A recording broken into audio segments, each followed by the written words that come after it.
लक्ष्मी निवास मालिकेच्या आजच्या भागामध्ये आपल्याला असं बघायला मिळालं आहे की आता गाडे पाटलांच्या घरामध्ये कृष्ण जन्माष्टमीचा सोहळा असतो आणि तिथे आरतीला फुलांच्या डेकोरेशनचं काम दिलेलं असतं। त्यामुळे आरती फुलं घेऊन येते, भावना तिला जोरात जाऊन मिठीच मारते। त्यानंतर आजी आरतीजवळ येते आणि तिला म्हणते की ए फुलवाली, तू आमच्या घरामध्ये आमच्या देवांना आणि देवघरातल्या कोणत्याही वस्तूला अजिबात हात लावायचा नाही, तर तू फक्त फुलांचं डेकोरेशन करायला आलेली आहेस तर तेच तू व्यवस्थित करायचं आहे। अजिबात आमच्या इथे कशालाही तू शिवाशिव करायचं नाही। त्यानंतर भावना आजीला म्हणते की आजी ही नुसती फुलवाली नाही तर ही माझ्या व्यंकेदादाची बायको आहे। त्यानंतर सुद्धा आजी म्हणते की हो, तुमच्या दळव्यांच्या घरामध्ये कोणीही असंच आणून ठेवलेलं आहे आणि ज्यांचा काहीही संबंध नाही। हे ऐकल्यावर आरती भावनाला गप्प राहण्याचा इशारा करते। त्यानंतर रेणुका मात्र आरतीला म्हणते की आरती, अगोदर तू चहा पिऊन घे आणि नंतर कामाला सुरुवात कर, त्यामुळे तुला काही लागलं तर तू मला आवाज दे।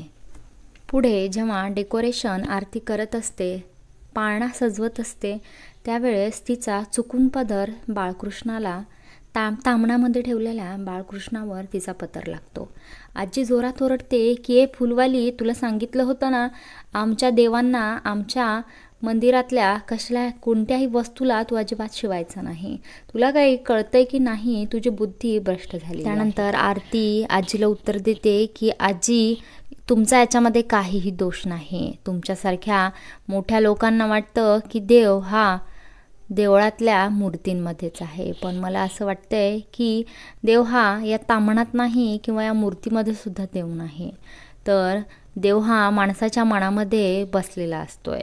हे ऐकल्यावर मात्र आजीचं तोंड बंद होतं आहे। पुढे भावनासुद्धा तिला साथ देते आणि म्हणते की हो आरती, बरोबर आहे, देव हा माणसामध्येच बसलेला आहे। आपण एखाद्या माणसाशी कसं वागतो याच्यावर आणि कसं बोलतो याच्यावर देवाचं सुद्धा महत्त्व कळत असतं। पुढे आरती म्हणते की आम्ही जर हात लावलेला तुम्हाला चालत नसेल तर आम्हीही आणलेली फुलं तुमच्या देवाला तरी आणि तुम्हाला तरी कशी काय चालतात, ती सुद्धा कुठून कुठल्या लोकांनी शिवून ती फुलं इथपर्यंत आलेली असतात। पुढे भावना म्हणते की हो आजी, बरोबर आहे, फुलांना आपल्या घरापर्यंत येईपर्यंत खूप माणसांचा हात लागलेला असतो, शिवाशिव झालेली असते, तरीसुद्धा ती फुलं आपल्या कार्यक्रमाची शोभा वाढवतात आणि आपण ती देवाला सुद्धा वाहत असतो। तर असं काहीही नसतं, हे माणसाच्या मनावर अवलंबून असं। अशा प्रकारे भावना आणि आरतीने आजीची बोलती पूर्णपणे बंद केलेली असते, आजीला तोंडावर पाडलेली असते।